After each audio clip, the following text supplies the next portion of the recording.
Mini lecture lesson 113, Algebra 2. Today we're learning about using geometric series. So you already know what a geometric sequence is. Remember we were saying the geometric sequence is the one where like it gets multiplied by something. See how this one's getting multiplied by 2?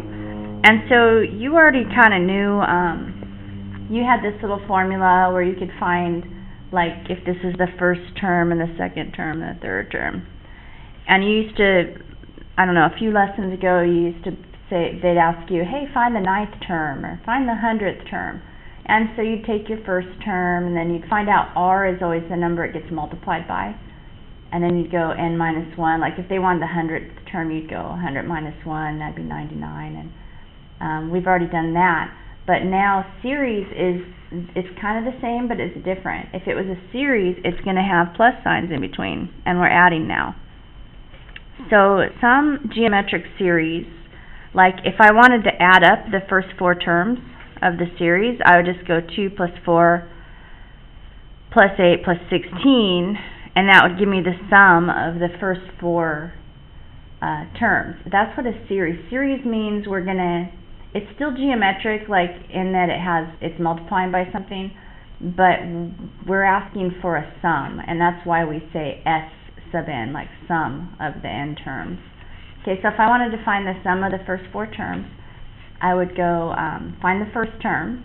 In this case, the first term's 2, and stick it right there where it says a sub 1. And then I'd go 1 minus r. R is my multiplier, to the n over 1 minus r, and that would give me like what all these guys add up to, like 2 plus 4 plus 8 plus 16 would add up. I could put them in this formula. That's what that thing's for. Okay. There's another formula here, and this formula is for finding if we had an infinite series. It turns out that if I wanted to keep this series going forever and ever, plus blah, plus blah, plus dot, dot, dot. This series, if I tried to add them all up, well, it would just go up to infinity, right? Because it would just keep getting bigger because I keep adding more and more numbers. That's called divergent. It's a divergent series. And the reason it's divergent is because its multiplier is greater than 1, so each number gets bigger, and so we're adding more and more and more, and it never converges. This one is called convergent. Because if I were, well, first let's find the multiplier. It's getting multiplied by something, but the something that it's getting multiplied is a fraction, right? So I think this is 1/3. I think that 81 times 1/3 would make that, and I think 27 times 1/3.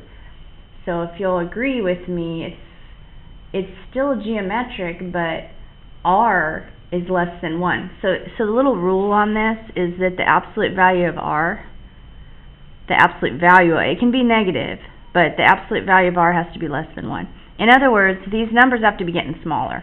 Now, if these numbers are getting smaller, they're actually going to end up adding up to a certain something if I went out far enough. Like this, you could see if I kept going, this would be a 3rd, and then that would be a 9th. And you see how, like, as I keep going and going and going, these fractions would get almost to 0. I mean, I'd end up way, way, way out there. It would be like 1 over, I don't know, 999,999 million or something. That's almost adding 0. So we can say that these kind of converge to a certain number. Like I could add this plus this plus this plus this plus this plus this. And as I keep adding, that what I'm adding to it is such a negligible number that I can actually come up with, hey, these things are going to add up to be about, I don't know, 150 or something. And so there's a way to find out the number that these will actually add up to, and that's by using this formula. So we're going to practice using all the formulas. And if you want to see where they came from, well, you can read in your book. They're all in these blue boxes. And it kind of ties it back in with, I think we learned geometric series in class, so you might be able to understand some of this stuff. We're not using a graphing calculator, so we're not going to do that. This is just showing what a convergent series would look like. and this is showing what a divergent series is going to keep increasing and getting bigger and bigger and bigger because r is greater than 1. Here's your formula that I just told you about for the sum of an infinite geometric series, and so I think the best way to really explain it is to do a few problems. So they gave us, I think they'd start out with one that's like a little bit more simple than this one, because this one's got, I can tell that the multiplier here is going to be some negative number.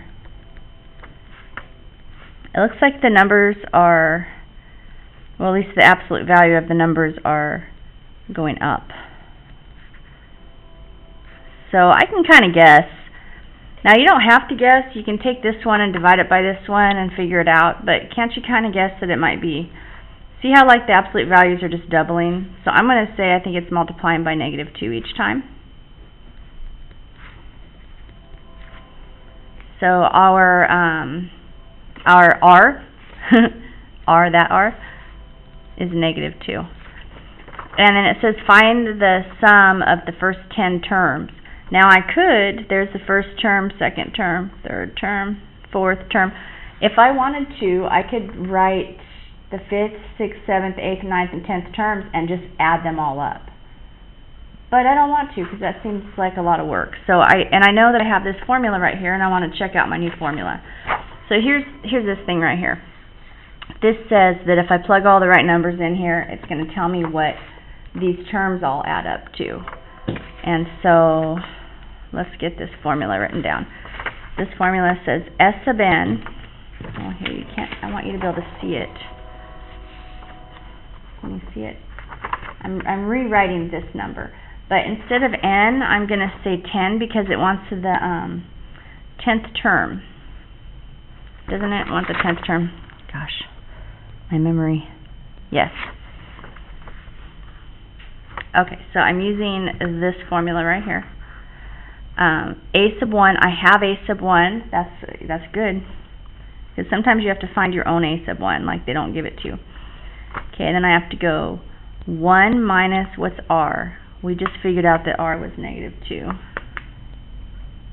Raised to the n power, well, they want the 10th, so I'm going to say 10. And then this is going to be 1 minus R, 1 minus -2. Okay, so if I do this correctly, and don't mess up on any of my arithmetic, then I should get the sum of the first 10 terms.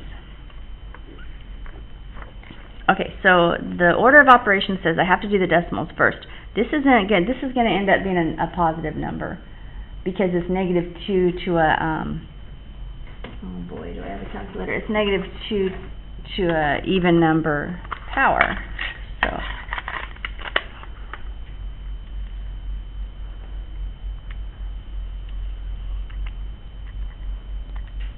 So that's 1024.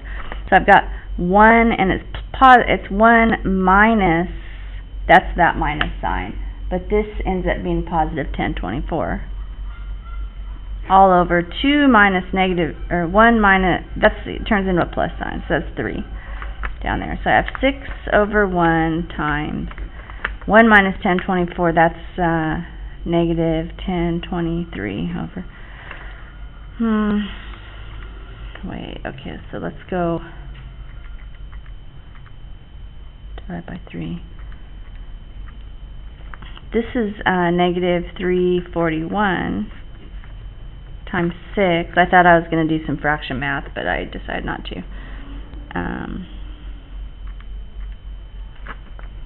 It's negative. Let me check that. Yep, it's right. So if you want to, you can carry this out to the 10th term, and you can add them all up and see if it jives with what you got. So I'll do some more letter problems in another video.